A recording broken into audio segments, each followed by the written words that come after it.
Welcome, everybody, to another episode of Dose of Dysfunction. I am your life coach, and with me making funny faces at the camera is our resident redneck. Howdy, y'all. And it's just me and you, buddy. I know. We're a little hated this week. Oh, not hated. I just think we Fuck were the a haters little... and the click to claim. Yeah. Right? Oh, go Tupac on this shit? Yeah. Yeah.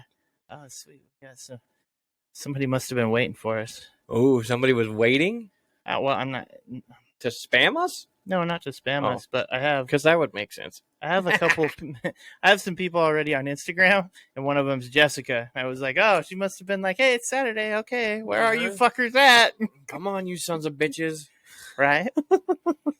Well, so what do you want to talk about tonight, Brock? Do you have something to start off with? I mean, I kind of do. We can, so I'm a huge child, big old baby, right? Right. And so my wife asked me, we're obviously we're going to have another kid here in about, hopefully, less than a month. Because I'm telling you right now, hair is being pulled out. It's driving me nuts. Yeah, but your guys' is scheduled, so it's gonna happen. Yeah, it's kind of scheduled at this point. But if he keeps trying to jailbreak, it may be a whole lot sooner. Oh, he may dictate how this is going. Okay. Yesterday he crippled her up pretty good. She was stuck on the couch for a few minutes. She's like, I can't. I'm going through the contractions. Like, I can't fucking move. I'm like, yoy. That's rough. And she looks like she's gonna blow up or explode and take out a fucking 15-story building when she does. She is obviously pregnant. There's not a lot of... Yeah, there's no mistaking that at the moment. You're not walking going in as, should I say something? So, yeah, right. So one of the worst things that I think pregnant women have to deal with is as their skin stretches, it begins to itch, right? Oh, yeah. I mean, it's the same thing with anybody. Oh, yeah. If your skin stretches, it itches. Right. And so she's having bad itches on her tummy. And so she's like, we're getting fucking anti-itch cream. We're standing in Walmart. There's a big guy coming at us wearing a Walmart shirt. And I did not see him at first, but I turned and I was like, we're getting anti-bitch cream? Oh, that's funny. She thought it was funny. She giggled. She didn't think it was as funny as I thought it was. And I didn't shout it, but I said it loud enough that this guy heard me. And he starts laughing. He goes, you're so in the doghouse now, as he kept walking. Right.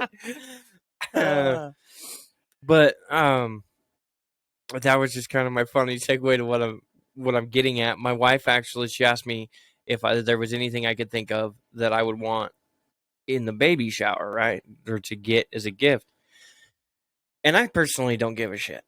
Right. Don't bring us anything. Just show up and have a fun time. I don't care, right? For me, it has nothing to do with the monetary value. Obviously, I go to work. I make my money. Yeah. Have you guys had the baby shower yet? Oh, yeah. Okay. Yeah, they had it. Hey, what do you need? Right? What didn't you get that you need? Let me know. At this point, my wife armor. is like... I need armor from my wife because I continue to make horrible dad jokes and horrible husband jokes. And I think one of these days she's just going to cap my ass. Right. But I'm not sure. We'll see. No, I get it. But one of the items that I put I put a handful of items in the baby registry thing on Amazon, none of which were like baby shit, right? Like baby stuff, diapers, shit like that. Yeah. Because again, I don't care. Right. And sometimes it's hard when everybody shows up with the same thing, and you're like, I get that he's gonna look cute in this, but did we need 5 of them? He can only be a sailor for 3 days here. We are not putting the Navy in his head this early. Well, not only that though, is what I love is, people get this stuff, right? And you get these outfits and things like that. And you don't know how big the kid is going to be to come out. Right. So sometimes they get the newborn. I'm pretty certain this one's going to be a record. Right. Well, no. So they don't fit half the stuff. But they could be in the 0 to 3 month stuff. Oh, yeah. They could be in it for 2 weeks. Oh, yeah. And it's okay, so you got me 20 outfits here. There's a good chance he's not even going to wear them one time. Right. So here's a good tip for you if you didn't know that. I mean, obviously you won't need this anymore, but Nope. a good parenting tip is that if you get in a baby shower, you get 400 of one kind of diaper, and any grocery store around you stocks that diaper, they'll actually swap you for the size you need. Oh, I did not know that. Because, obviously if you have 3,000 1-month diapers or whatever, you're not going to burn through that many. But then they get stuck in a stage where they're like, of 4 for more than a month, then you're going to need more of those. So you take the ones that you have that you haven't made it through or that you passed, and you take them in and they'll hook you up. Oh, see, my rule of thumb when I do the baby shower thing, or when I get for anybody having a baby, I always will get like the 6th month, like the way year out there ones. Yeah, because everybody they get you all this new stuff, and then you run out of that stuff, and you're like, oh shit, So I prefer to get mine, like the one I prefer to give. Yeah. A fucking decent diaper bag. Ooh, yeah. I will go the extra length to make sure they have a good diaper bag, because I will tell you right now, the piece of shit we first had, right, I don't know that I would ever carry anything in that ever again. It was it just didn't work worth a shit. The fucking strap tore. I had to fix that bullshit, because at the time we just had a kid. We're pinching pennies. We're trying to make everything work, right? Oh, yeah. So it was like, this fucking thing blows. Threw it in the garbage can. Amazoned a decent one. Right. We still have it. Still use it for some of Maggie's stuff. I don't blame you. But that's, to me, that piece of equipment is like gold. Oh, yeah. Because when you go somewhere and your diaper bag is just shit, you might as well be shitting on yourself. Like, it's horrible. You can't find anything fast. So the kid screams and cries for longer. You can't get anything out of them without blowing the whole thing up. Everything comes out of them, right? So now you're trying to change a diaper, but now hubby's running around trying to stick all the fucking, Jack in the Box diapers back in the box. It's like, fuck. So it's just that to me is, I'll go the extra mile and get somebody a healthy, decent diaper bag. Now I'm not going to go like too far and buy the $500 diaper bag that you can carry a spare tire around in, because it's all Carhartt or whatever, But I'm going to buy somebody a decent diaper bag if I'm getting a gift to give. And I don't go to these things. So my only question when they get back is, how did they like the diaper bag? How did they like the diaper bag? That's funny. And like, I have a preference too, and I get that most people do. But that's the one. It's like, nope, trust me. I've been in this scenario. I've ridden this rodeo cowboy. Right. Just saddle up, because this is the bag you need, Right. And I kind of like the ones that we use to be like tech vests, right? You pull the little fucking flap up, and you got the bottle. You're like, gotcha. Oh, yeah. You put the water in it real quick and shake it up, and here you go. Quick, fast, easy, done, right? Right. Pull a diaper, wipes, whatever. Diaper out the top, wipes out the side. You got it. You look like you're armed for baby diaper disaster, right? And it like that, like just quick. So, but I put these items, see if we can reel this one in finally and get to where we're at here. I put these items into the cart, right? Right. One of them was a shirt that said, this is Daddy's sipping shirt, and it had like a bottle of whiskey pouring into a cup, right? That's funny. And then there was one that was like, Dad socks. If you can read this, shut up. There was also a shirt that read, I was watching that. So again, when it comes down to all this stuff too, there's a lot of humor for me, because they go and they're like, oh my God, that's so cute. And they fucking do all this shit, right? Right. If you don't laugh in the middle of this, y'all are just going to have fucking headaches forever. Yeah. Okay. You got to learn to have a good time. So one of the items that I put in there, and my wife actually laughed so hard she bought it for me. Okay. It's a how-to book. Yes. How to traumatize your children. 7 proven methods. How to screw up your kids. Deliberately and with skill. All right. I read the title of this and I figured, it's just a shell, right? Right. It's not a shell. Oh. There's shit in this book, and it's good. Okay. So I think because my wife brought this up to me to us that we should do this one, right? Yes, she brought it up. So what she was gonna read to us, and we're gonna do now live on air, is read the table of contents. Oh, those are big words. You're gonna read the table of contents. I'm going to read the table of contents. Those are fucking big words. Because that's the one she thought was hilarious. So we'll read that, and then maybe we'll find a couple of passages in the book that are worth putting on air. Okay. Well, all right. So for how to traumatize your children, 7 proven methods to help you screw up your kids deliberately and with skill. I have these talents. By the way, before I start this, I'm going to let you know that for whatever reason, I don't know why, and I even switched over to the extender. It doesn't want to do the whole YouTube and Twitch thing tonight. Keeps blooping us out. Yeah, so we're just... I'll take that off real quick. Well, I have it on the extender. I don't know why. It doesn't matter. We've got people on the other lives. We'll go there. We didn't have anybody in those. So, our contents here, the first is the introduction, and it says trauma with a purpose. We are going to intentionally fuck you up. I like it. Okay. Chapter 2 is building the foundation. Dynamics of universal trauma. Ooh. Now, see, some of that I think just may come in handy just in life in general. Right. Oh, chapter 3. You're going to like this. Parent as controller. Your child, your property. Goddamn right. I own you. I'm going to tell you, step between a mama bear and her cubs, you will get beat within an inch of your life. If you do the same with Papa Bear, you will be dead. Yeah, I was going to say. It's just game over. Okay. Set your controller down. Restart your Xbox. Chapter 4, parent as pusher. Your child is an honor student. That's funny shit. I was thinking drug related. Yeah, right? Like, oh boy, here we go. Yep, that would cause some trauma, though. It would definitely cause some trauma. Parent as narcissist. That's chapter 5. It's all about you. I've met some parents like this. They're the worst ones too. Chapter 6, parent as indulger.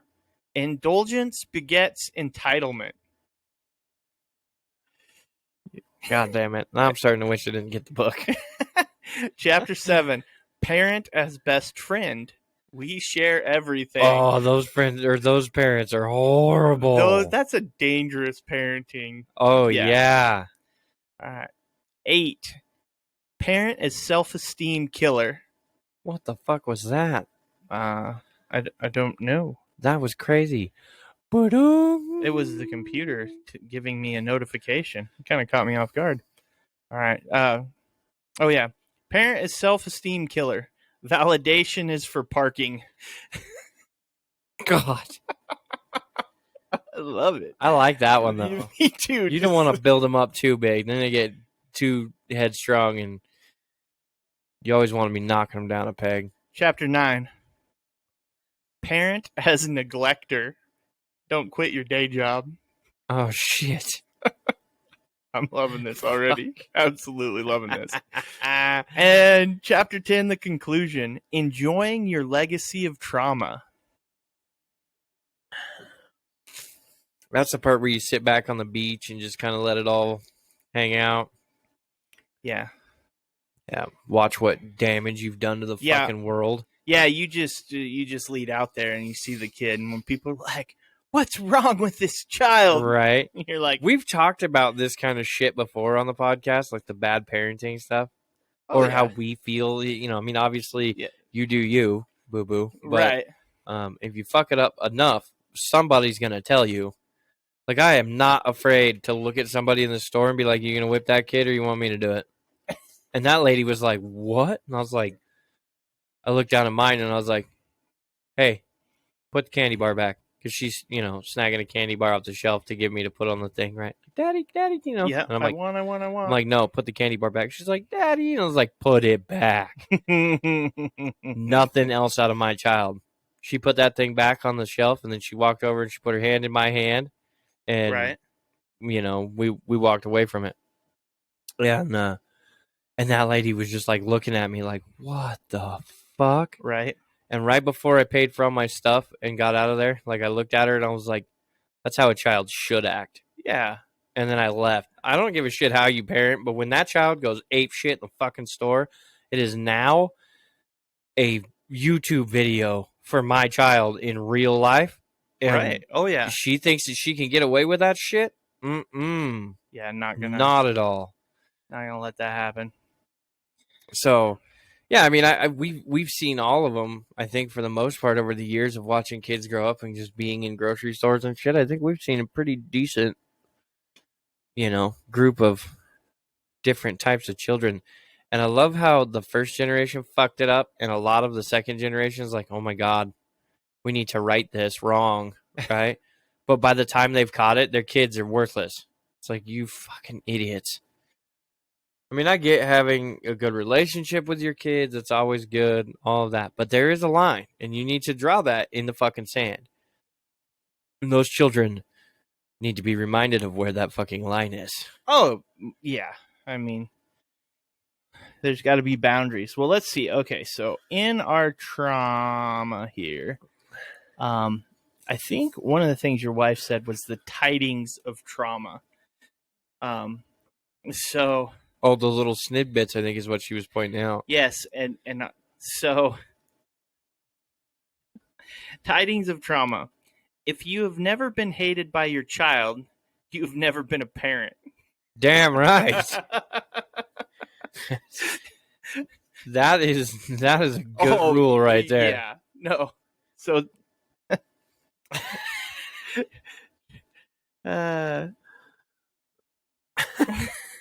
there's a good clip on Facebook Reel right now. Yeah. And it's Denzel Washington, and I don't know the movie, but he's like standing there and he's like, straighten up. Or he's like, God damn it, straighten up, right? And the kid like straightens up and he's like, is there a law that says I have to like you? And then like goes into the whole, I don't know what movie it's from, but I will watch this fucking movie as soon as I figure it out. Because it's like, that is dad 101 right there. 16-year-old kid thinking, oh, you don't like me. I don't have to like you, motherfucker. I got to pay for you. I got to put a roof over your head, food in your mouth, fucking clothes on your ass. I don't have to like you. But I do all of that shit because I love you and you're my son. And that's how it works. Oh, crap. I know which movie this is from. Do you? I do, but I've lost the name. His movies are so dad-related. Yeah, he's just such a good father figure in Hollywood. He's that... Well, and then you get to Training Day. And then... Mm-hmm. Yeah. But... No, I would agree with that. Wow. You like to get wet? All right. Well, here's this. I'm reading these highlights. Everybody needs therapy. Psychotherapy and its handmaiden, psychotropic medication, are prerequisites for contemporary wellness. When children grow up without reasons to seek mental help, they find themselves to be out of step with their peers. In the last 2 years, almost 30% of American adults have either seen a mental health professional or been prescribed a drug for a mood disorder. Of those who claim they've suffered and experienced warranting mental health attention, almost 40% have not received treatment. But the statistic most supportive of the decision to traumatize one's children is this: almost half of all adults believe their parents would have benefited from therapy. Oh my god. Don't you love that? It's like the people that quit smoking, right? Right. Oh my god, man, you need to quit smoking. Go fuck yourself, okay? I have, but I don't run around telling everybody who smokes, you should quit smoking. Oh, yeah. If I'm asked, yeah, to be honest with you, I feel better. But yeah, I'm not going to walk up to you and be like, How dare you smoke that cigarette? You know how bad that is for you. Oh my God, you need to quit right now. No, fuck that. You want to smoke? By all fucking means, you smoke. Oh I yeah, don't care. I smoked for a while too, and I don't either anymore. But yeah, same thing. And every time anybody would walk up to me when I did smoke, that'll kill you. You're right, but so is the car accident you could potentially be in if you Yeah. fuck up and fall asleep at the wheel.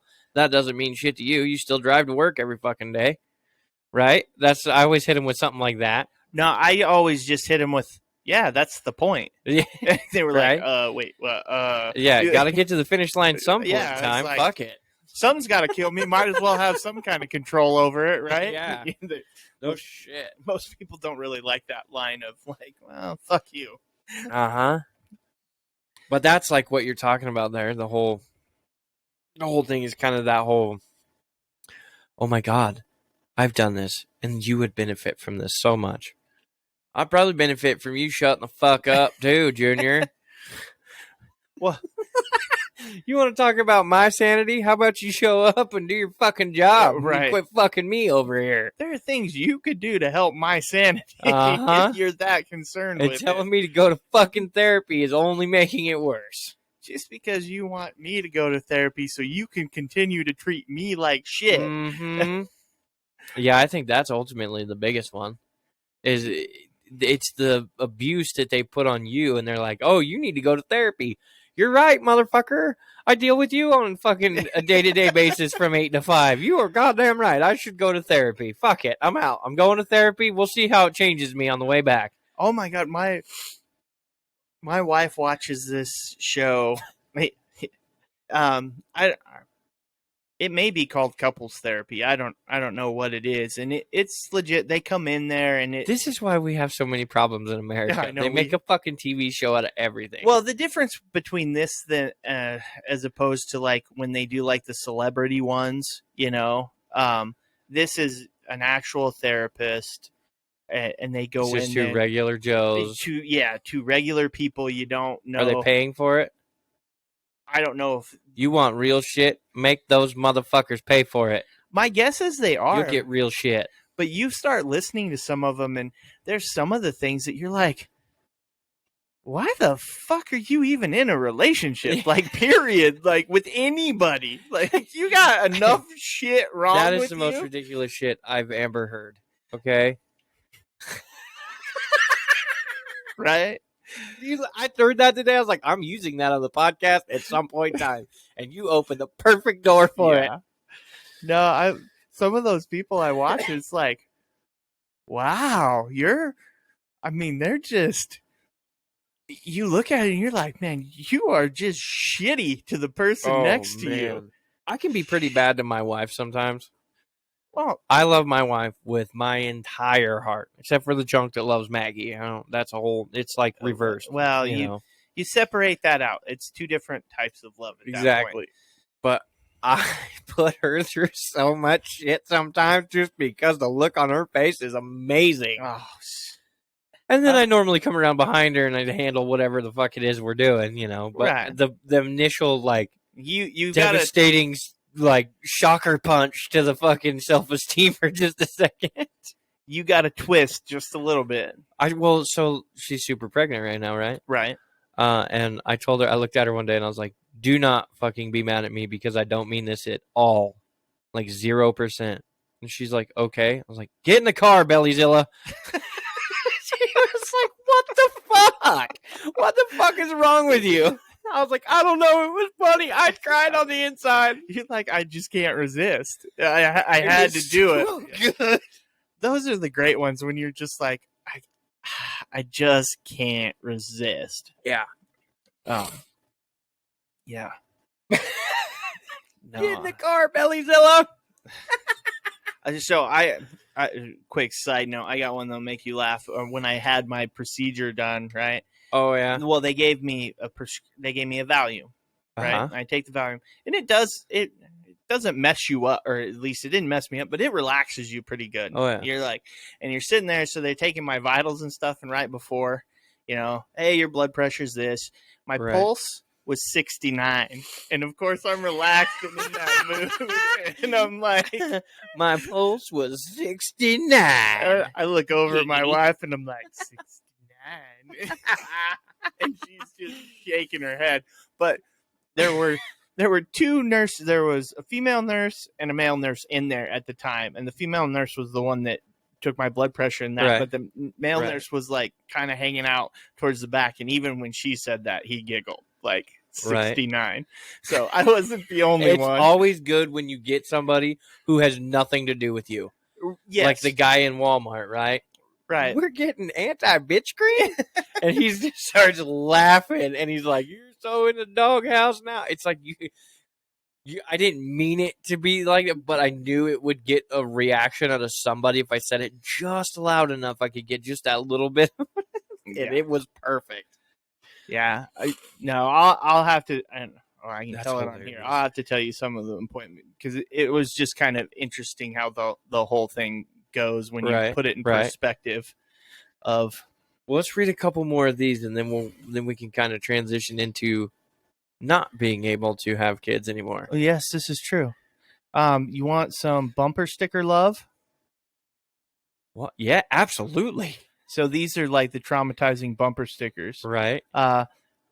So there's a new movement afoot in bumper sticker poetry, one that celebrates the trauma we so skillfully inflict. Oh, there's I got a dog. a buddy. He's a cannon. Go. He's like, but I just want to stay and hang out. All right. My honor student fired your dumb kid. Oh, that's fucking hilarious. My honor student fired your dumbass. My kid can beat up your honor student. Oh, yeah, I seen that one. Ooh. Proud parent of a stupid kid. Yeah. See, I feel like that could be bad. You get the sticker and you put it on the truck, right?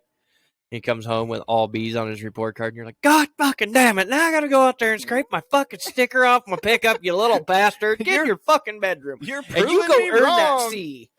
You go earn that C. Oh, I want you to practice football and sell drugs in the parking lot. Quit this fucking good brain shit. My kid can let himself in the door, cook dinner, and read himself a bedtime story. Yeah, the opposing one to that is, because you're at the fucking bar, genius. Yeah. My kid sells term papers to your honor student. That's funny shit. Yeah. There goes that honor student card. My kid was loser of the month. All right, here's one tidbit before we go. Americans are top traumatizers. Absolutely. Yeah, it says, according to UNICEF, the United States is the second best place in the world to traumatize children. Topped only by England. Those darn Brits. A 2007 study of developed countries revealed that American youths are global leaders in poor diets, excessive weight, low physical activity levels, and infrequent family dinners. Mm-hmm. The United States also set the pace for high exposure to violence and bullying, not to mention the high number of 15-year-olds who smoke, drink, and have sex. God bless America. American dream at 15, buddy. Smoking, drinking, and banging. Right? Awesome. Yeah. Here's this. See, and I blame this on fucking stupid ass Hollywood TV shows for nothing. Right? Right. Who really needs to see somebody else live life? You know what we used to call that as a kid? Going the fuck outside and watching Jimmy jump his bicycle over the rose bush. That's what that was. That was, hey, we're going to go watch some dumb shit today. Well, what are you going to watch? Jackass live version in the driveway. Oh, dude, I watched some of that on as we were going to. So here I'll give our transition here. As we're going to my doctor's appointment, we're on. We're on Chinden. We hit the light to turn up Cloverdale, so we're in the left lane, right? And so cars coming the other way are starting to turn left. Well, this kid on the scooter, he'd walked about halfway out, right, into the street. Like, oh, Jesus. But you're like, oh, okay, he's crossing. But then he's slow kid.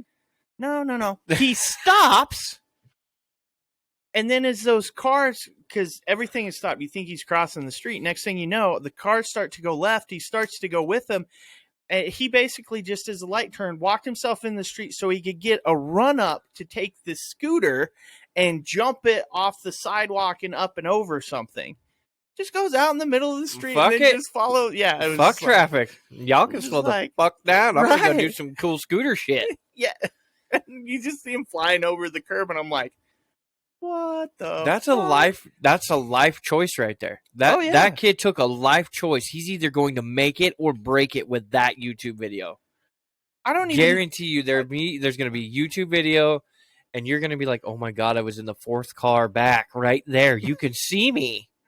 I don't even think that they were recording it. Oh fuck! Really?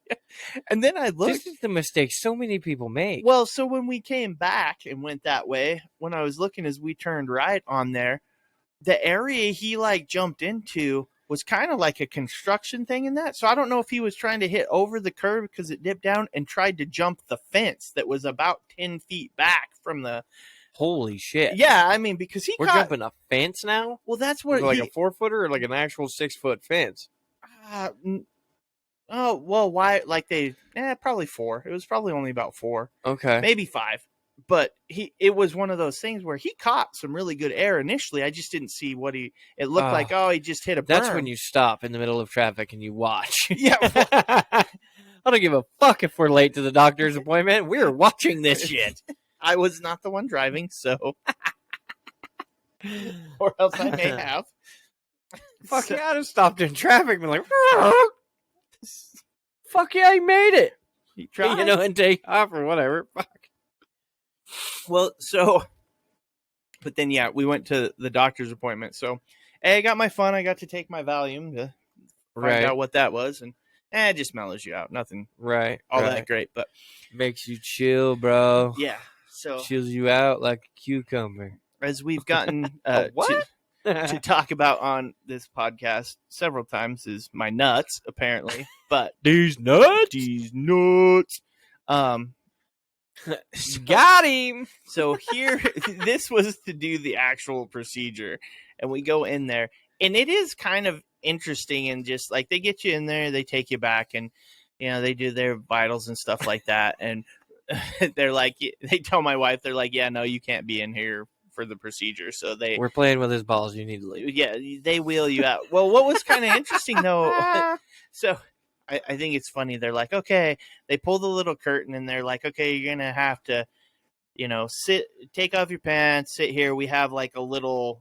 Oh, dude, I'd be messed up in the head. At that point, I'd be like, nope, I'm out. You're not seeing my pee-pee. So what I laugh. I don't have a dick. I have a pee-pee. All right, you're not seeing it. My wife sees it. That's it. You're not seeing it. Mm-mm. Here's what I laugh about it, right? I wouldn't be able to look anybody in the face when I left either. I'd be like, yeah, so we're gonna, go out here and we're gonna have fun at the picnic and right, head down. You're like, what the fuck's wrong with this guy? Yeah, no.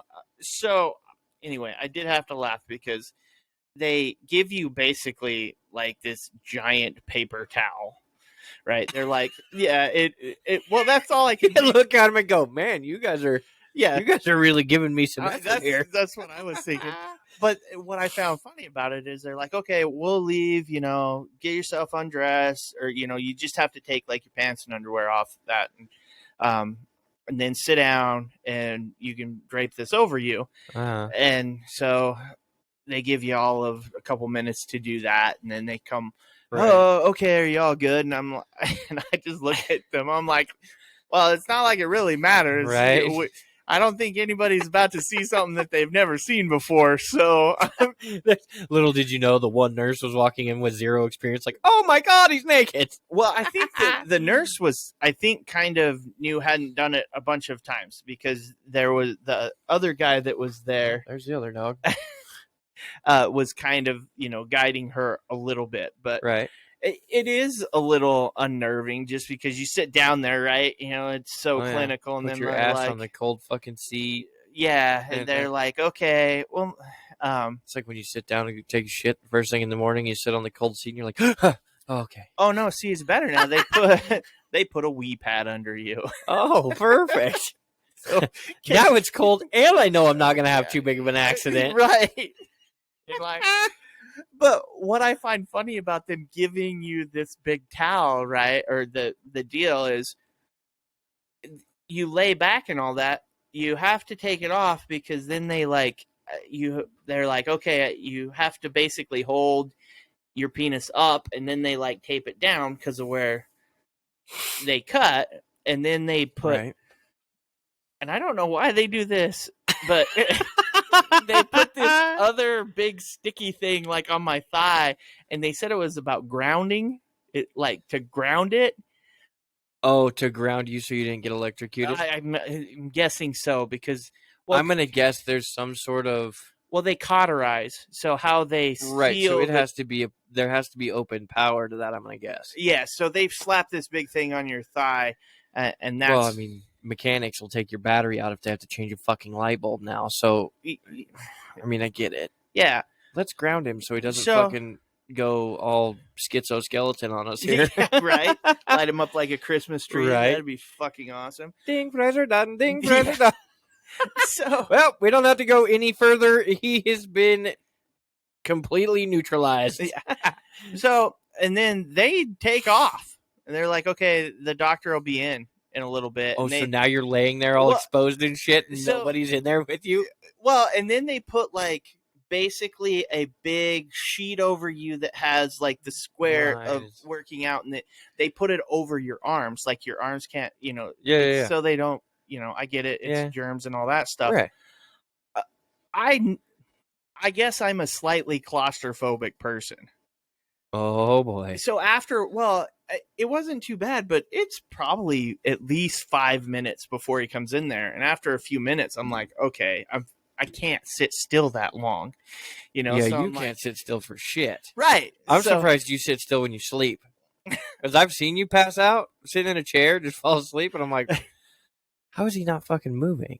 Like, not only that, but I'm surprised you could stop moving long enough to fall asleep. I used to fall asleep, and the person who broke me of it was my wife. I used to, she did. I used to shake my foot. That's how I would so I would shake my foot, which drove her absolutely insane. Shook the whole fucking house. Yeah, she was like, a little crack house on the corner, I'm sure, was just fucking shivering every night. She would just get, she got irritated with it, so I had to train myself to not. But yes, I did. Right. I used to just shake my foot to go to sleep. That was part of going to sleep was. Right. So yeah, no, I was getting that whole like a little bit, but then he gets in there, no nurse in there, just this dude. Uh-huh. He comes in, and I can tell you, they give you local anesthetic, right? Uh-huh. It does not. Oh, hold on. Oh, Jessica's saying I was allowed to go into the room with my then husband so he would have a hand to hold, and he didn't get a Valium or a paper towel. Sucker. Oh, well. Get your vasectomy without a paper towel and no Valium. Be a man. You be a man, right? I fucking love those. I do too. Well, I can tell you, I could do without the paper towel. The Valium was just really, I would have been fine without it, but I was like, fuck it. If I'm gonna, if they're gonna prescribe it, I'm taking it. I got to see what this shit's about. Wait a minute, I'm not gonna get in trouble for this. Give it to me. Yeah, give it to me now. Right? It's like I'm in. Let's do it. I'm game. But so what's interesting about it? So getting a needle jabbed in your sack does not feel awesome. Yeah, no, at this point, I want to be numb to everything. I'm telling you right now, I'm not comfortable with this at all. No, and so you are knocking me the fuck out if you're going to do this procedure because, A, I couldn't handle it. I couldn't be awake. Fuck, no. When they all left and you were laying in there with the shit hooked to you and nothing had happened yet, I'd be getting up. Nope, fuck this. I'm out. My junk's hanging out. It's cold in here. I don't need any... Well, the funny part. I am scared shitless and I'm going home. The junk's not even hanging out. Like so this is got it taped up to you. Well, yeah, because they don't want it falling down in the way. And this is oh god, there's a pecker in here. This poor girl, this poor lady, the nurse, right? Especially too because I had initially been in there, I'm sure, with my wife. She's like, okay, can you hold it up? And she's got like the. My wife would have been like, yeah. Yeah. I was like, Yeah.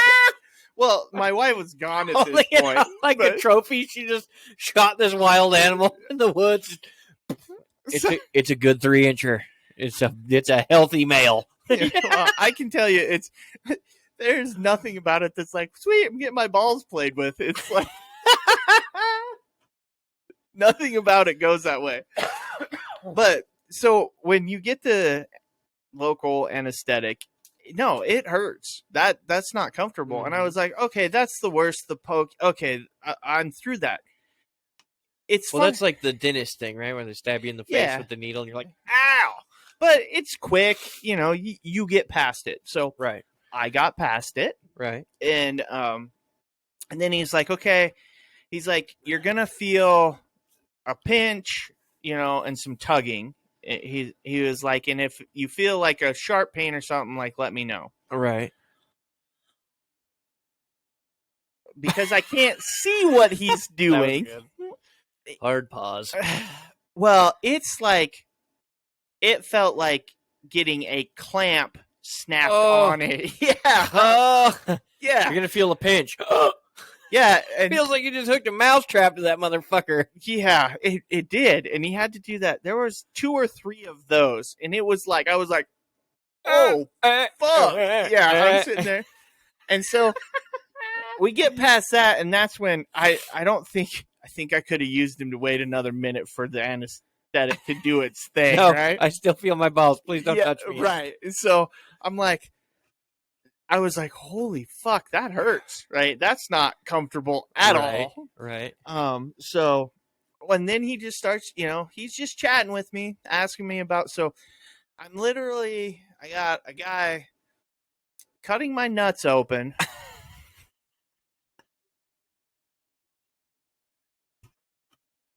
I can't fucking even right now. Like, I don't.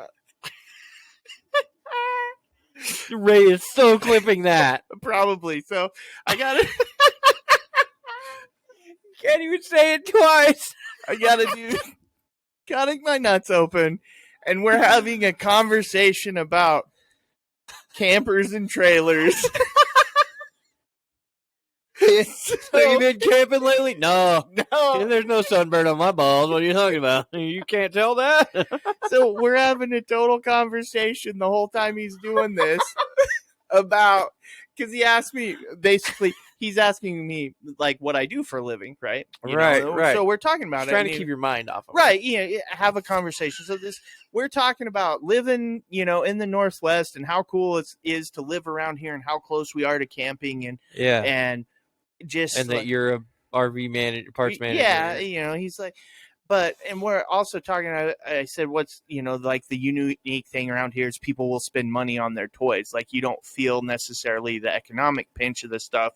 As like you'd think with gas the way it was, it'd stop people, but it doesn't. Right. At least not around here. It just doesn't. Not for now. No, it can get there, but people here. Oh, yeah. So anyway, so we're just having this conversation as he's doing his thing, and you feel a little tug, and I don't know if the snip, that actual, like if that, because that's what something felt like a clamp. I don't know if when he actually cuts it, if that's when it does, but then you hear not long after that a sizzle, as he's cauterizing it. And you can. Where's the snake? Don't let it bite my balls. I'm vulnerable. Don't let the snake bite my balls. and you don't. There's a snake in my balls. So you just hear this like little sizzle as a few of those as he cauterizes everything up. Yeah. Hey, would you quit hitting the fucking wall here? Yeah. Jesus Christ. One tube, just. And we're done here. Quit this triple and shit. And then he finishes up. He stitches the little thing, but it's the little thing. Well, you need to watch what you say. It don't matter. Stitched my girthy sack back together. Oh, yeah, be a man. So be a man. So he stitches you up. and then you're pretty much done. You get This dressed and you just walk out. this is going to be a great clip. How many stitches? Oh boy. Now we're talking actual size of things. No, it's not. Well, I could see him like do the like stitching thing, right? I don't know how many he actually put in. Oh, you'll know when you go to take them out. No, or when you go in and have them. Oh, dissolvable ones? These are dissolvable ones. I can't wait for you to be laying on the bed and tell your wife to come into the room and you just got your legs up in the air and you're like, tell me how many stitches they put in this thing. Oh no, I already No, she already got that today when I was like, she was getting ready to go to the grocery store, like she's in the bathroom doing her makeup. I come in there and I got to take a piss and I do that. And then I'm like, hey, can you tell me if it's looking all right? I'm just, and you look at my balls and make sure there's not like, weird shit going on there. Well, because so what he told me, he's like, he's like, oh, everything went really good. He's like, I don't think you should have any issues. He's like, you may get around the stitch spot, it may turn red, you may get a little bump there. Ball sweat. About will kill you. You're wearing shorts this next week, guarantee that. It gets so fucking hot in the warehouse. You better fucking wear shorts. You're gonna need some ventilation down there, bud. But he because I'm in the air conditioned portion of that building, and I'm like, God damn it! I wish I could wear shorts. Right, fucking legs are all sweating and shit. Well, so he says, yeah, it could be like the size of the nickel. He's like, but if your scrotum like starts to swell, he's like, that means you're bleeding. Right. He's like, then you need to come see me. And it's like, oh, okay. All right, no big deal. So stitched up, as my wife said today, it looks like a spider where he stitched me. So I don't know how, I was like, all right. Looks like a spider. Yeah. This is great. So, this is the scar you're gonna have for the rest of your life. Look at my spider on my balls. Look at my spider scar. Look at my testy spider. Yeah, right. Keeps the eggs up there in a nice basket. He's it guards my balls. So anyway, so we go home. You ice on and off. There's a hole. They tell you 20 minutes on, 20 minutes off, all that good crap. Any heat? No heat. Right? No heat, just ice. Okay. Ice it. And it wasn't really bad. The only thing that sucked afterwards really was you do feel, or at least I felt like I told my wife, I was like, where the actual like incision point in that, I'm like, that's not painful. That doesn't hurt at all. Right. I said, it's more up just like above, because what it feels like, that feeling you get like just below your stomach, just above. When you get hit in the nuts? Yeah, that's it. You just spend the guttural, like bruising. Yeah, it feels like. And so that's what I felt like the rest of the evening was like. I'd gotten kicked in the nuts really hard, and I was like, and so I had that. It feels like somebody smacked me in the nuts with a rubber hammer. Right, but I woke up this morning and I'm like, oh no, I'm fine. Like it, right, which kind of has made it hard, just in the sense of and I iced off and on today even, but it's that false sense though in my head, because I feel fine. I'm like, well, I could do this and I could do that, and I'm like, I probably better not do that. Right.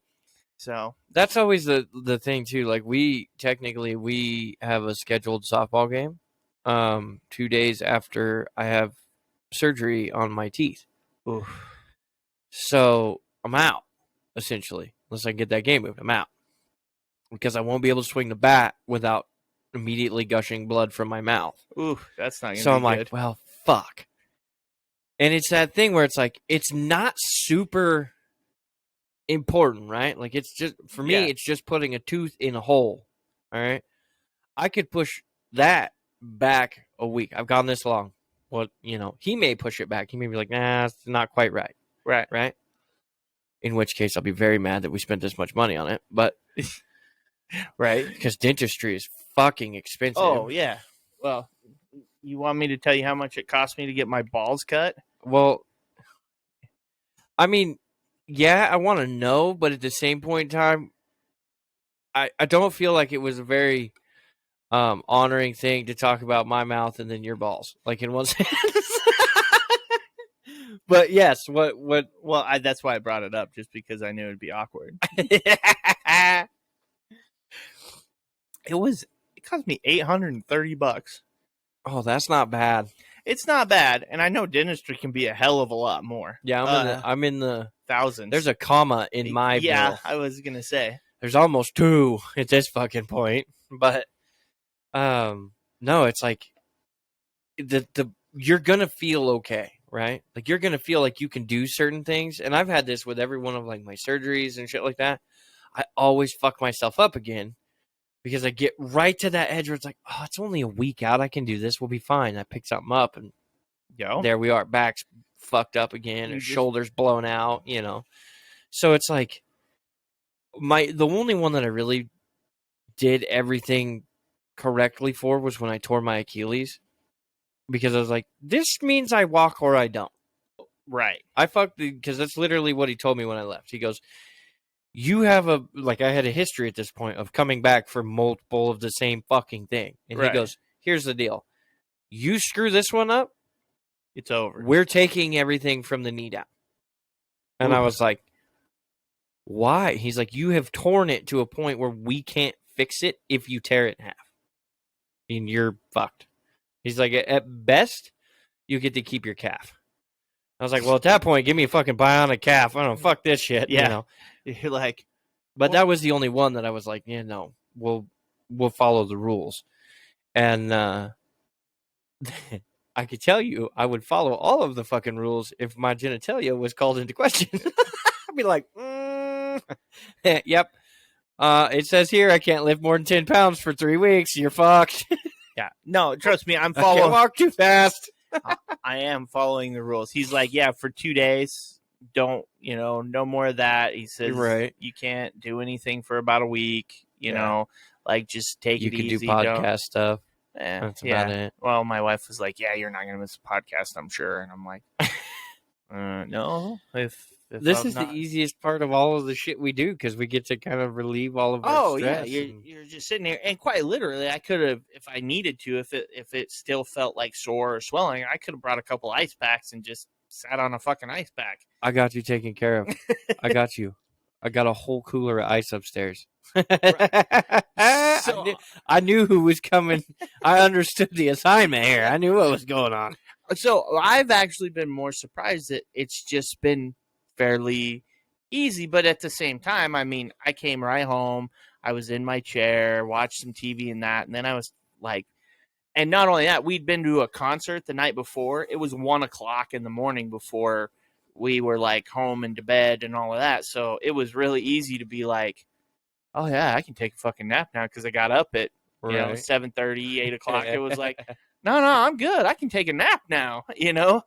Yeah, it played out just fine. I think I came out of the bedroom around, like 8:00 for a little bit, ate a little dinner, and then it wasn't much longer. I was like, no, I'm just going to go back and lay down. And fuck, my balls hurt. I'm going to bed. Well, I was kind of surprised. That's like when I was, as I told you, text Justin and was like, do you want to do this? And he was giving him shit. He's like, can you even walk? It's like, it fucking cracks me up. Nope, I can't. They fucking paralyzed me from the balls down. Yeah. I can't do shit anymore. You guys are fucked. You're on your own. I got to collect this ability. But after hearing he would have shit his pants. Right? Your brother-in-law story? Oh, dude, that was bad. Yeah, after hearing that, I mean, I feel like you feel like you won the the battle here.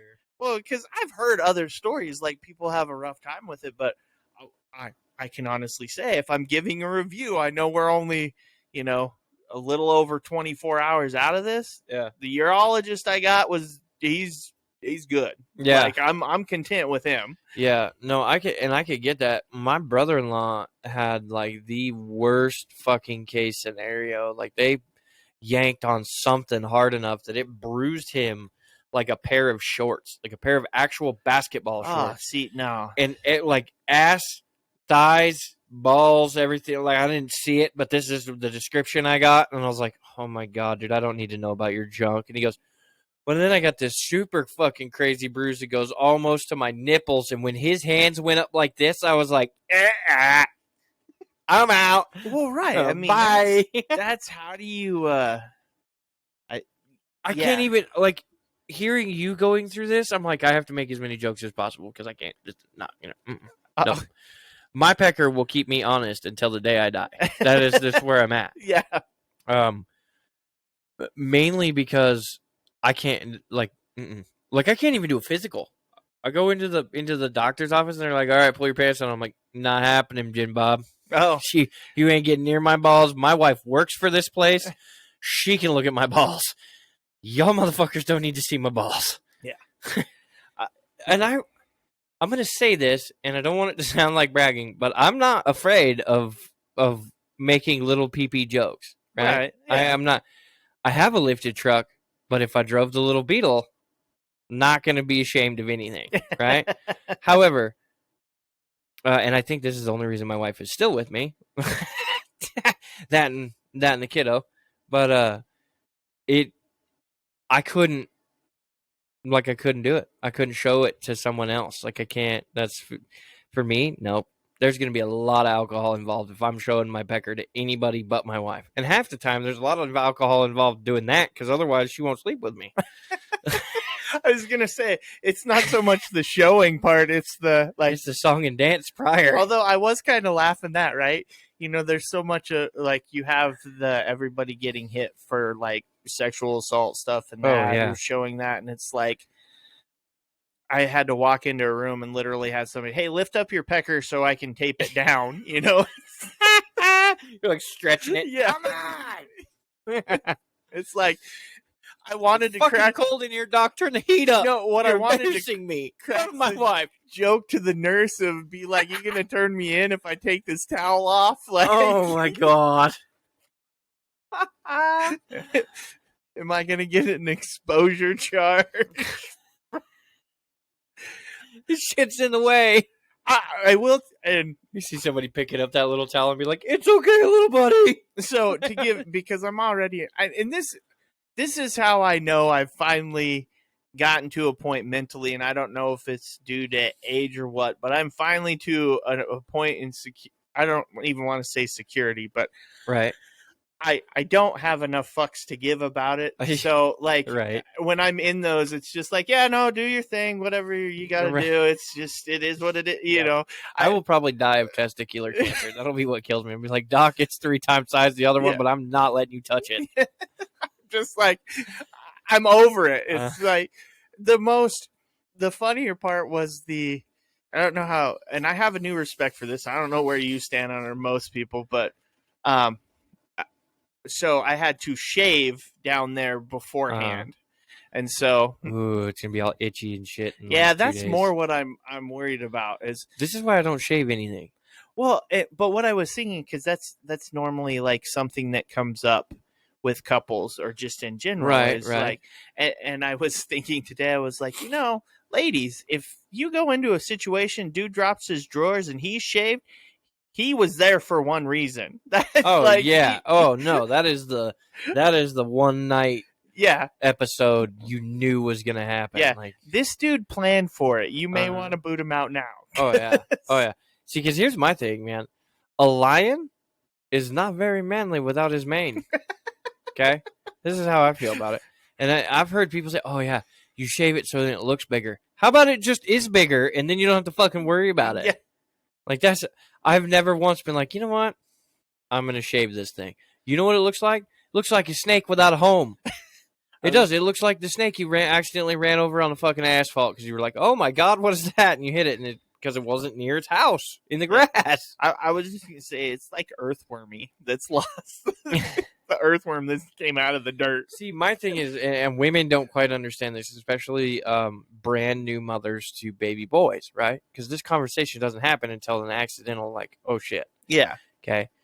You can't push it down, right? Like it doesn't. You can't do that, right? So, you have to fold it up. Well, as you grow into an adult, because that's what it's always done. That's what you always do with it, right? Right. Or you. Depending on who you are, if you're carrying around a Louisville, or you're, carrying around a fucking pitching wedge. Yeah. You have to your third leg. Put it exactly a kickstand. You have to put it in a certain space, certain spot. Well, for me, that's like prime area for the stubble to then fuck my junk up. Yeah. If you ever see me come walking into work, I'll probably call out for this, by the way. But if you ever see me walk into work like I just got off the back of a fucking horse riding through 4 deserts, we have had a very unfortunate accident with a razor, and I'm trying to emotionally get over it, so please don't fucking please don't badger me about it. Because it's a very devastating, traumatizing thing, I think. I mean, because what I would tell you is you do it one time, and for the rest of your life, you will remember the pain that has happened to you. And I'm like, no, not happening. What I'll tell you, the worst part is, in my opinion, it's the fact that they now stick to, like, I've lost the buffer. It's like there's no ball beard to keep it from I sticking was to your gonna say, thigh. and that's what I'm gonna go with it.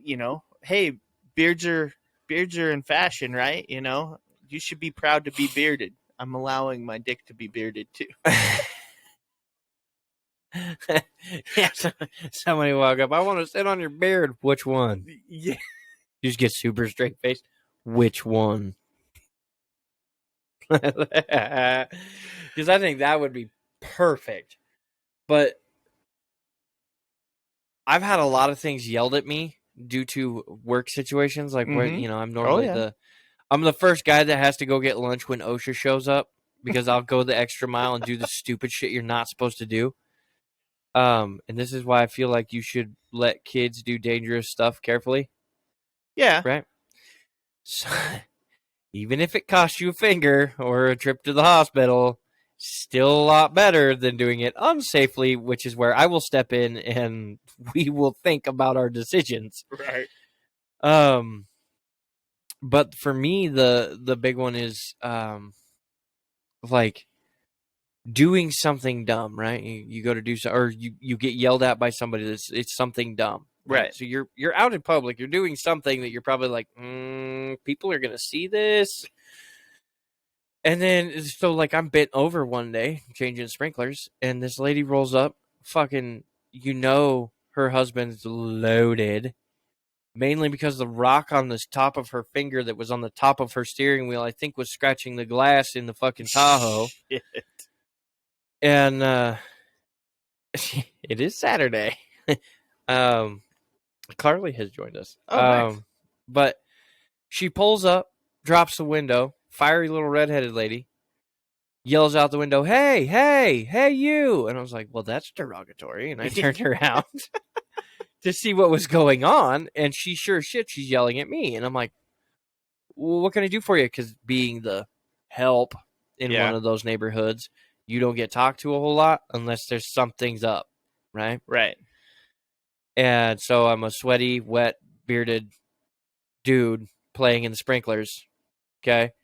Apparently, I have quite the dad bod. It is a physique that people long to have. I'm guessing she had a pond she needed you to crawl in. She asked me if I give free rides, and I was like, what? I was like, you're the one in the car. And she goes, no, can I mustache rides? And I was like, oh, and it stopped me dead in my tracks. Normally I could come back with something because normally it doesn't faze me. Right.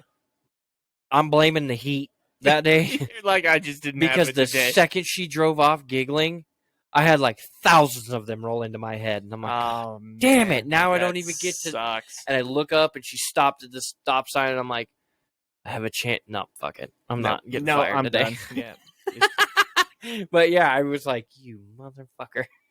She gotcha. Yeah, and so shit like that gets yelled at you all the time.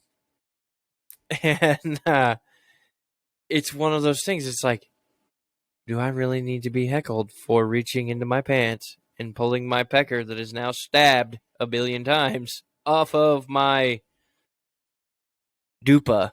I guess you wouldn't call it a fupa because there's something else there.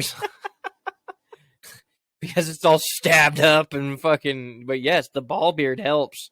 Yes. Yeah. No, it does. Until it gets to the point where it's so hot your balls are sweating. Then nothing helps. Then it feels like shit's just stuck to each other, and that's... Hopefully you're close to the end of the day and you can just fucking relax for a few minutes before it's like, I gotta go home. Right. No, I get that. But one of the things I liked or found funny was about this whole situation was first my oldest son was like, this whole time he's been like, well, that's sad. What if he wants to have another baby? And I was like, I even think he dropped it on my wife once when she was like, well, I don't want to have another baby. He's like, well, what if he wants to have another baby with someone else? Oh, and my it's like, God. whoa. All Calm down, let's kid. dial that one back. So I'm getting my nuts cut today. I don't need to be in the doghouse too. Thanks, Well, little buddy. So we're literally walking up to the hospital, and my wife is like, are you sure you want to do this? I'm like, we scheduled, like, I've already You couldn't have asked me this when we made the appointment. Yeah, I was like, I've been through the first appointment where I had to get my stuff all fondled and that, and questions asked to set the appointment where he's actually going to do the job, right? Now we're literally walking up for the appointment to do the job. That's like when you show up and you're like, nah, you know what? I don't want to get my brakes done today. Just I'm do the out. air filter and the oil change. Right. The mechanic's standing there like, you motherfucker. He's got all parts in his hand like, you son of a bitch. Right.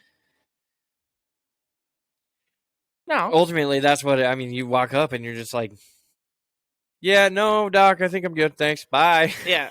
And she's like, well, what if you wanted to have another kid? And I was like, we've already talked about this. You don't want to have kids. You want to get off birth control. Right. I said, right. this is easier. Like, Right. you know, even made she's like, oh, now you'll know how I feel pushing kids out. And I'm like, oh, no, I'm sure this is nothing. This was not, I'm not even going to try to compare this to that. Nope. Still got like 10 more years of you making that a hell. Yeah, it's like, no, this doesn't compare. I don't even think it compares. And after going through it, no, I'm sure it doesn't compare. Have you seen the thing where they strap on the belly and it kicks the shit out of them?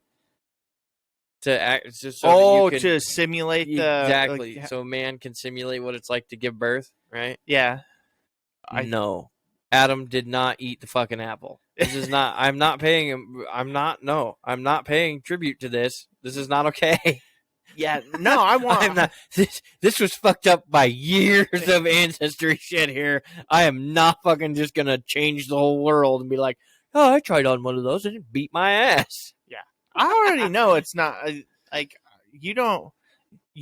nobody needs. I don't need convincing that that's got to be horribly painful. Oh, yeah. No, I seen the look in your face, and I was like, that's serious pain. Yeah, I was there for both of them. I'm well aware of what that constitutes. No. You know what's funny is when it comes down to that whole thing, I can't, like, absolutely hate seeing either one of my girls in pain. Right. Absolutely hate it. It fucks me up. Yeah. Right? Because you care. Well, right. But, I mean, that to me, like, I can't go get shots with the kids. Really? Nope, because the second they scream out, like I had to pull a sliver out of Maggie's finger the other day. I had no tweezers and shit. I ended up having to do it with my teeth. It was she hadn't said anything about it for a couple days, so it had festered a little bit, so it was starting to hurt, and I see it, and I'm like, ooh, that's a lot of red shit. Yeah. Squeezed it, and it got it to come up a little bit, and I was like, well, I can get it with my teeth, but she's got to hold still. Right. So I looked at her, and I was like, here, I'm going to kiss it better, okay? That's some redneck shit, by the way. Yes, I know. I know. She's lucky she didn't get the duct tape treatment, or you just pinch duct tape on it and try to pull it out. Yeah. So I was like, I'm going to kiss it better, and she, like, puts her hand up, and I fucking put my face on her hand, and she looked at mommy because she was like, this is still gonna suck, you know? And I bit down on it, pulled it out. She none the wiser. But the 3 times I tried to actually get it out with my fingernails, she was not having it. Oh, but yeah, the second I took her mind off of it, we were good. I don't know why. That's just, I was like, okay, redneck shit for the day. Yeah, no, but I hate, like, I can't do it. I can't watch it. And so we go to the hospital, right? And Kara her hips won't separate. Right. It's just not feasible. And So they have to schedule hers and actually pull the child out. Well, Maggie didn't want to come out, so they fought with her a little bit. But finally, they get her out, right? And the whole time, the look on my wife's face is just not fucking good. And I'm like sitting there like, oh, fucking shit, I gotta hold this together right now. And fucking all of a sudden, I see this tube that runs up over top of the doctor's heads and like out past her, just with fucking blood. And I'm like, don't say anything. Because I'm not squeamish to that. Right. But because that noise and everything matched the look on her face, I was like, I don't like this. To the point where I told my wife, the next child, she can take her sister in there with her.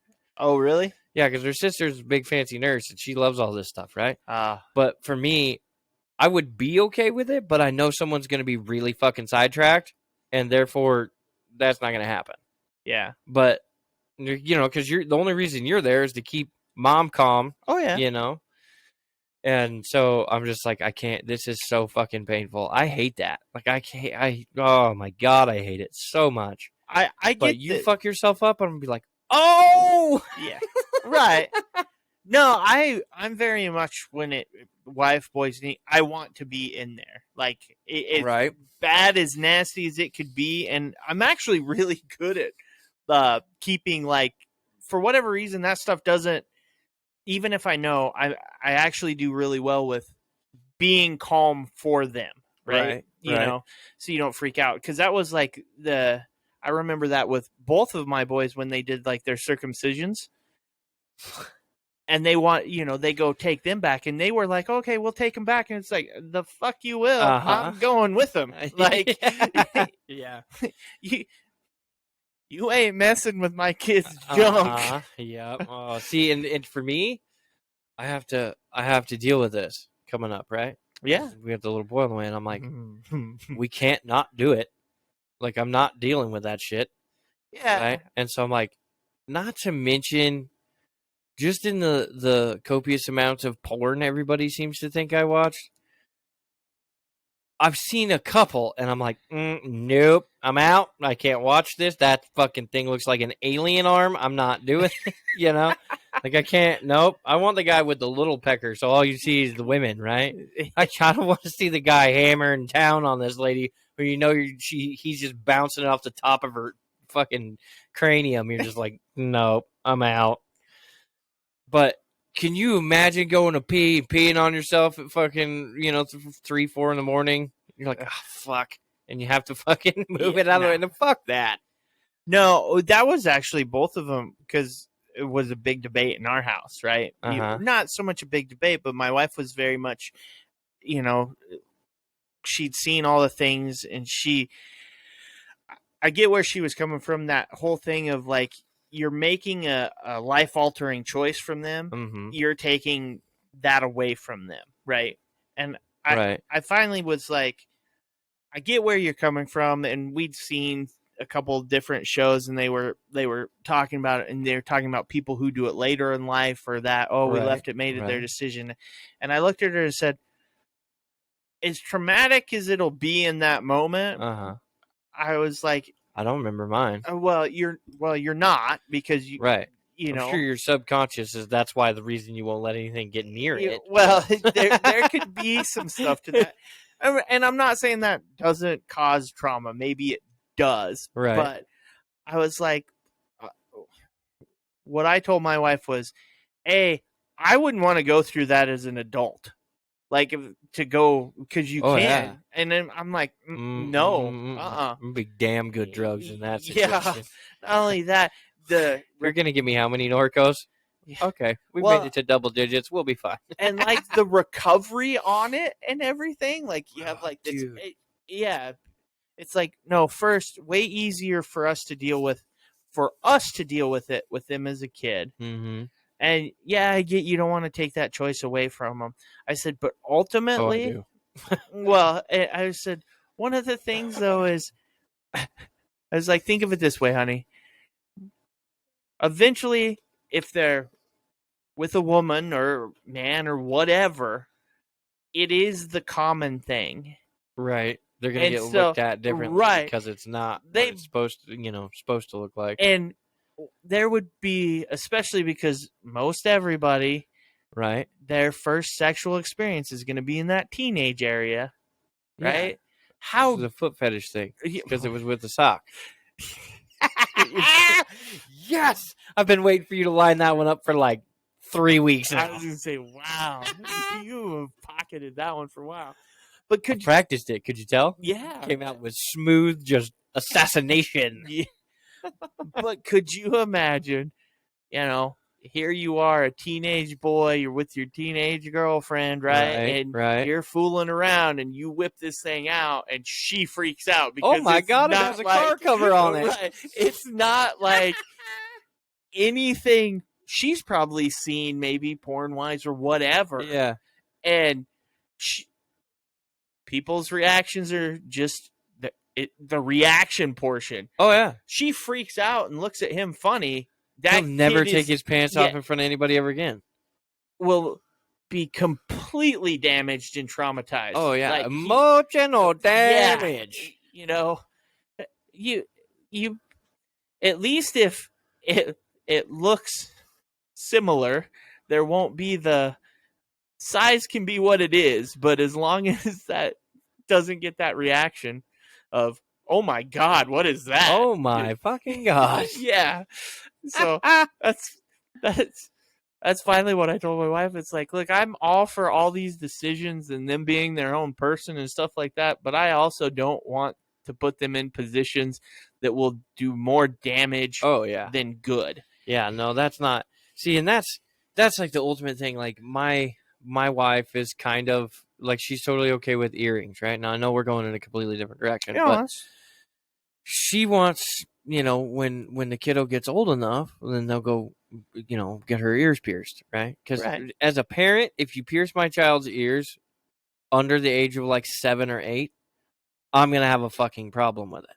Right? No. This child does not need more bling than me on a daily basis. Right.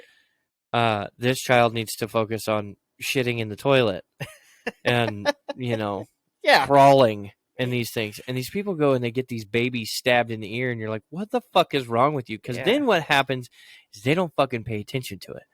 And it gets infected. Mm-hmm. And they have fucking problems. And they got to pull it out. Then they got to get it all healthy again. And that's a fucking process all in itself. And if you can't take the 5 fucking minutes to clean it every fucking 3 hours, how the fuck are you going to take the time to give them an antibiotic and put ointment on their ear every fucking 4 hours? You're not. You are the irresponsible parent who will not make it. Now, if you get them pierced and you are on top of your game, great. Right. You do you.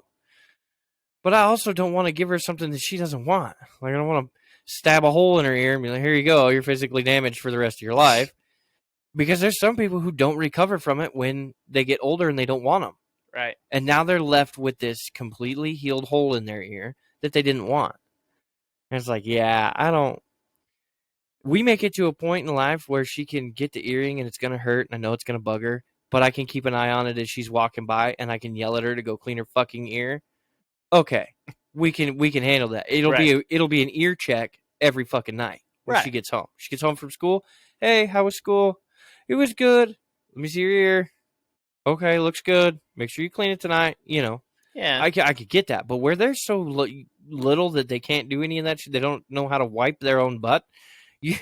Now you're adding in fucking life challenges that do not need to be there. Yeah. Well, they don't have the comprehension to do it. Right. See, for me, it's like I've made mistakes with my physical appearance that we all obviously can see on camera and everything else, right?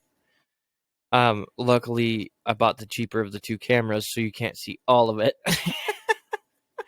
However, I am not against my children doing body modification. I'm not against it. Yeah. I did it. Their mother did it. I'm not against it. What I would say is I'm ready for the first tattoo appointment where I'll pay for the motherfucker. It just can't be some stupid shit. Some shit you're going to regret later in life. I want it to be something that you think is either cool or isn't just a phase or isn't just a, I have a slang logo on my right arm that it's 4 initials, and it means nothing to anybody now. But it was the 90s version of fuck around and find out. Right. So people who see it and know what it is, they're like, oh, yeah. And then they step back, and you're like, motherfucker. I know who you are and what you've been doing. But, those types of things, there's tattoos. Like, I wear a long sleeve shirt at work. It's been hot. You've seen me. I wear a long sleeve shirt at work because I don't want to fucking deal with anybody's opinions on my arms. Right. No, I get that. And I'm a little self-conscious about some of them. When you wake up with a new fucking tattoo and you had no fucking clue until you reached over and touched it and was like, ow! That's the problem. Sometimes they don't look so fucking hot. And so it's like, for me, I'll go more into that in our next podcast. Oh, boy. Well, no, I'll go more into it then. You want the stories, don't you? Well, I love stories. Stories are good. You can tell the story. No, it just happens to go with, I think, more in the next podcast. We'll talk about the concert I went to. Oh, yep. But I can tie it.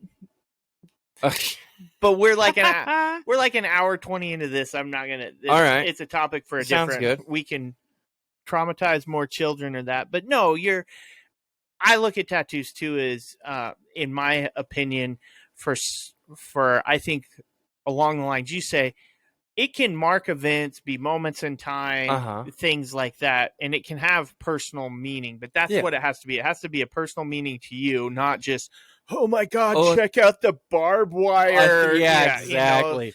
Look at, I got a tribal thing on my face. Oh, perfect. Yeah. Great for getting jobs anywhere other than the tattoo parlor. Oh, yay. You broed out and got a big tribal piece. Oh, yeah. And now you're going to go to the gym and stab yourself in the butt cheek with a needle every couple of weeks because you need it to look buff and manly. Yeah. Shut the fuck up. Now, I mean, if it's there because you went through a traumatic event and you want to remember it, or maybe it was a cool event, or like I would get going to a concert or something like that. Yeah. Well, no, I mean more like, so I have no tattoos, right? Yeah. But if I got to go to like an Asian country or an island or something like that, and one of those traditional guys was willing to do a tattoo on me, right, I would totally get it. Now, in those situations, they give you the tattoo. You don't get to pick. Yeah, it's an earned type of thing too, because they base what the tattoo is going to be off of you in the last however long they've been dealing with you, and that's how you get your it's like earning your stripes. Yeah, and if I actually think that's probably one of the only tattoos I would ever get, because that's not a... You're lucky. Carly said she never woke up to a random tattoo. She's very lucky. I'll tell you in the next episode. I'll tell you about how I almost lost my right hand. Oh, yeah, it's fun. It's a good one. No, see, we got some good ones. But that's really, for me, that would be the only way really I'd get a tattoo, because then it's an experience. It means something. Yeah. Again, it's like buying the T-shirt at the rock concert, right? Yeah, which I'm wearing. I've seen that. Well, it's their It was their 30th anniversary tour, right? Right. And I haven't. The last time I saw them live. No, I've seen them live before. Literally, like 20 some years ago. So I saw them live in their quote unquote prime. Yeah. And now was another chance. But like I said, we'll go into that because it's kind of a better story. Then here's what I would say. Let's do a would you rather and kind of drive this one home. Okay. Well, you want to recap last week's would you rather? We can. Okay. Last week's was okay, but I also want to say that I don't want to answer it. Because it's one of those ones where it's like, man, I get fucked either way. I know. That's why I look up the awkward ones. I love them. Right. For that reason, 100%. All right. So, all right, I'm working on it. Let's get there. By the way, I do have to say I like the shirt. The only thing I don't like about the shirt is I hate those like half arm deals. No, I love these. The 3/4 sleeves. Yeah. Fucking drive me nuts. I love the 3/4 sleeve. Like the other shirt I almost got, my wife actually got, Oh, is like the baseball ringer tee, so it has the deal Oh, there. yeah. It's the short sleeves, but Right. they had a couple of shirts that were more, and that's just more. I actually like the 3/4 sleeves on a t-shirt. Like our Yeah, I softball fucking jerseys, hate 'em. as much as you would hate it, like I would love shirts like this as my softball jersey. You know what you need? Hmm. Is you need the sleeves. Like And what- I've been looking for them because sometimes things can get kind of hairy, and I'm not afraid to sacrifice my Yeah. body for a beer league softball team. Me neither. Stupid, but you know, Yeah. happens. Been there. And so I've been looking for a set of sleeves to wear underneath my jersey, but I can't find any good ones that I like. No, and I get it. That's why I like you said, I like the 3/4 sleeves. I really do. So, Yeah, and I have another shirt that has anyway right, like that I kind of dig. So right. Carly, we'll hit that in the next episode. Yeah. Nice. Not only that, I had to find a shirt in my size, fat man size. Oh, And yeah. that's not always the easiest to do. Right. So, right. all right. So last week's Would You Rather was, would you rather live forever with an eyelash in your eye or spinach in your teeth? So Jason Teely said spinach in the teeth, hate having stuff in my eye. Yeah. I can agree with that. My wife. He also knows what it's like to live half your life or 3/4 of your life thus far with shit vision. Oh, okay. Well, that's fair. And he's probably like, fuck you, you're not taking this away from me again. Yeah. My wife said spinach all day, every day. You could make things so awkward. Oh, yeah. So she has it a little Who more. needs a lawnmower? Yeah. Elizabeth Wolk. Joe Dirty? Yeah. Spinach. Let me flip over to the other one here. Where is my communities? We got more on that than I Did we? actually thought. Well, just because it's hit or miss. Right. I mean, Well, and that's what's funny about the Would You Rathers is you post them and then somebody's like, what the f-? And then they add to it. By the way, I was going to tell you this. I think I told you. yeah. My mom has at least listened to the show once because she yelled at me for saying the F word too much. Oh, wait. So she listens again. Sorry, mommy. And Jessica just responded on Instagram. She said spinach in teeth for sure. That's embarrassing as fuck, but at least it doesn't hurt. That's fair. Yeah. Vance, who has paraded our logos across the United currently, States. I think last stop that I saw he was in Missouri. So Missouri. he's about halfway there. All right. He said spinach in my teeth. So consensus is spinach in the teeth. You know, there is one upside to the eyelash thing. What's that? Right? Which Carly also says, I can't answer this one because, well, my eye already has that, and then I don't want to have teeth. Sorry, I don't have teeth. Oh. I don't know. I can't read for shit. So today's not helping. You sure you don't have an eyelash in your eye? Well, so here's the best part about that, right? If you're standing there and you got an eyelash in your eye, and because your vision will change to adjust to the poorness of good genes that you've been dealt, right? Right. So your vision will, like, your senses will shift. Right. It's the same thing as like wearing earplugs, so that your eyes will adjust and move faster to like see what's going on around you. Right. Or blindfolding yourself and listening to the things happening, right? As you walk through. No, that makes sense. So for me, the eyelash thing could be great because my wife will tell you that I am full of shit, but I have damn good vision, right? I can see a deer mile off.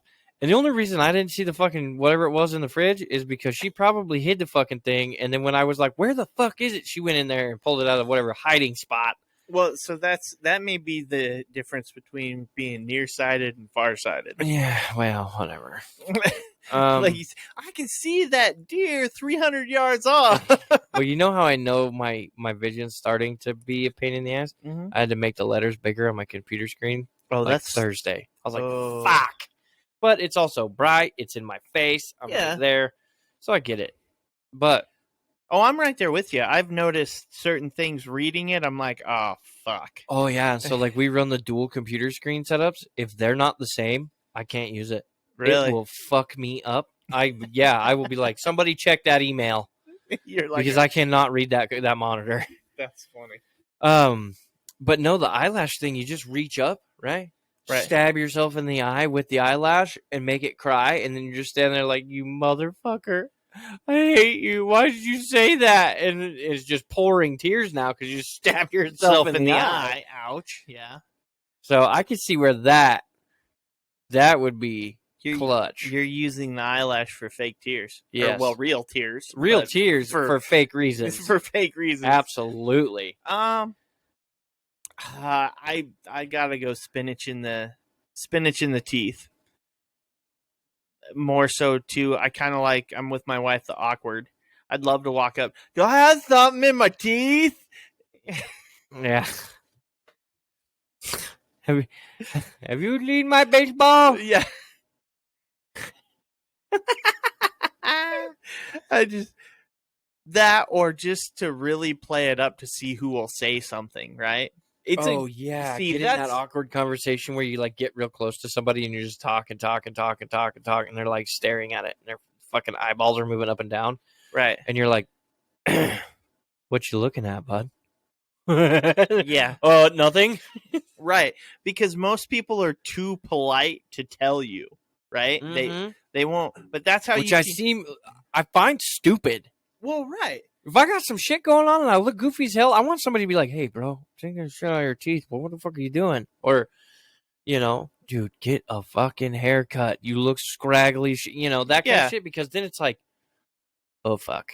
Now my appearance is jacked up because I want it to look one way, but now it looks like this homeless guy lives up the street. I mean, I know for me, I appreciate the honesty, right? So I'm quick to tell if my wife, if we go somewhere or even at home, I'll tell her if she's got some in her teeth or the lipstick. And she kind of wants the eyelash thing where it like leaves the little dots on their fucking eyebrow. I'm like, what are you doing? Are you new to this? Like, fucking. But you have a license for this and you can't figure this out. Shut up. Well, early on, she almost got mad at me once for it. And I was like, whoa, no. And she's like, what? I said, no, you're going to get way more upset if I don't tell you. Mm-hmm. If you're like, you knew I had lipstick on my teeth this whole time. Yeah, no. I mean, that's. Yeah. Well, here's my other one too, right? You tell them, and they're like, "Oh my god, why'd you tell me now?" Because I just fucking seen it. Yeah, you want me to tell you at home? You need to do the fucking check before we leave the house. Yeah. Like, what? No, fucking tell. Like, walk up, and be like, "Hey, dude, is everything okay?" Yeah.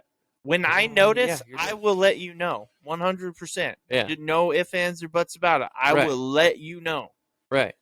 This kind of reminds me of the reason why I don't open the door for my wife anymore, getting in the car or even going in the house. I try to, going inside somewhere, I'll open the door and hold it open for her to go inside.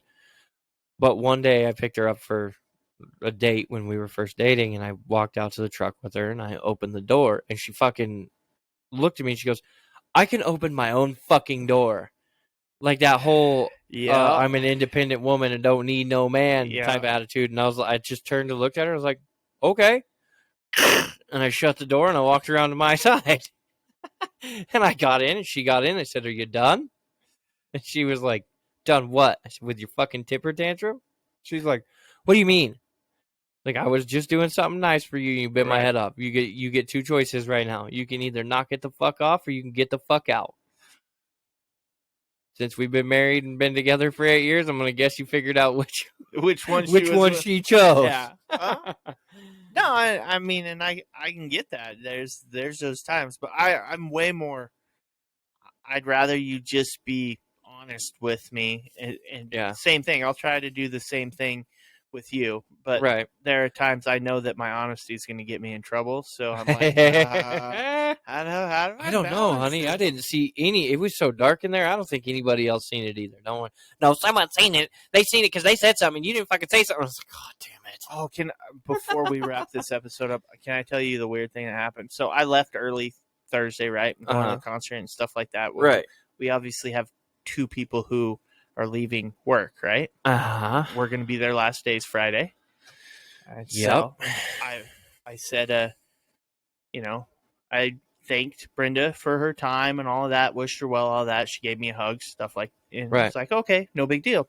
And then I'm walking out. I asked Curtis, I'm like, hey, is your last day tomorrow? Which I figured it was. And he's like, Right. yeah, because it was supposed to be like the 15th or whatever. But I Yeah, kind of yeah. knew this would be the end and stuff like that. I was like, hey, well, I won't be here tomorrow, so I just want to wish you. Curtis gave me a hug. That's weird. It was weird. Like I was like, Big oh, old shake man hand. hug. He came up. He was like, no, and gave me a hug. Just more so like I'm that guy. Like I'd be like, yeah, you're the no, hugger. I know. yeah, give me a hug. But it was weird for Curtis to like be that guy. It totally threw me off. Yeah, this is why men shouldn't talk about feelings. Well, I mean, awkward things happen and nobody knows what the fuck to do about it. It wasn't in like a bad way or anything like that. It was just like, he was just like, hey, or he's like, no, it's good working with you. Started off a little rough and that, but we worked it all out. And it was just like I was expecting, but because of who Curtis is, I was really expecting it to be more the. You get the manly handshake and that. There's no... Stop talking about your feelings, boy. Right. Go back to work. I'm going home. Yeah, I can see that. I'm going home. That's funny. So... Just because I don't see him in that like, capacity. I don't... I mean, and when I left the first time and left, I walked around and said goodbye to everybody. Right? Yeah. Or at least the ones I thought gave a shit. Right. And even though... we had some spats, I still walked around and said goodbye to the people that I was currently having issues with and stuff. And Brenda didn't surprise me, but Aaron did. Aaron kind of gave me the farewell, thank you, and blah blah blah. And I was like, I'm pretty certain you fucking hate me. Well, like I was like, I would have been waiting for the. Get the fuck away from me. Right. Yeah. The one that throws you off. Like, I knew that the goodbye with Brenda and it just about did. I stopped it from... Oh, he loves hiccups. She started to get like the tear in her eye. Like I could tell, but I know that's who she is. Right. Yeah. So that's what I expected. And that's why I was like, I told her beforehand, I said, hey, look, I'm not going to be here Friday. I know it's your last day. I said, but Thursday before I leave, I will come say goodbye. Right. Right. So I did. And Curtis was kind of that, well, I'm right here. I'll stop in and say bye. I mean, I would appreciate it the other way. Right. Mm-hmm. So when he was like, oh, I was like, what? Wait, what? This is weird. Right. Right. But these things happen. Well, just like that, should we bro hug and get out of this one? Bro hug and get out of this one? Yeah, I think we're going to wrap this one up. We appreciate everybody for listening. We've had some viewers and stuff like that through Instagram, all of that. So anybody listening now that's still with us, Jessica, I'd tell you, probably give us, 10 minutes or so. 10, 15 minutes. We'll probably be right back where we are. We'll be back up live. So if you want to hop back in, we'll tell you all about fun concerts and stuff like that. So traumatizing experiences. Yeah, all those good things. Dysfunction of all kinds. Yes. So that being said, hey, check us out on any of our other social media. Interact with us that way. Facebook, Instagram, YouTube, Twitch, TikTok, you name it. We've got something out there. So, and we want everybody to interact. So the more stuff you guys can throw in, we greatly appreciate it. Topics, anything you want to hear us talk about. I did get on Instagram. There's a shirt place that hit us with a comment that said our show was awesome. Nice. So I really appreciate that too. Hell yeah. So anyway, we're all about, we do this just to have fun. We want you to have fun with us. So anything that you guys want to add, we also the shout out to Carly for being a moderator for us pretty much every time we go live. so we don't Yeah. get bounced anymore. Yeah, so you don't get us banned anymore, is what you mean? Thank you. No, we greatly appreciate it.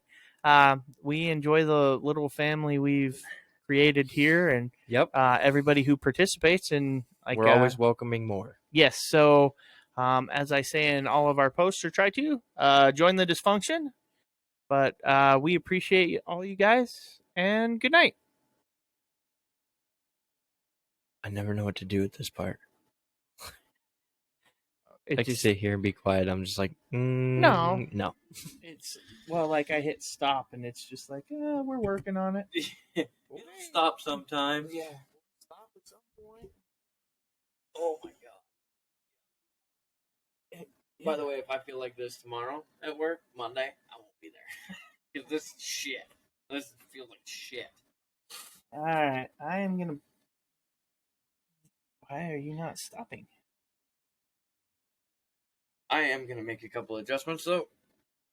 So I'm going to aim this at you. Oh, Carly always enjoys talking to you as well. oh, you gotta put it to where I can actually read her comments and stuff. Okay, We're trying here. that'll work.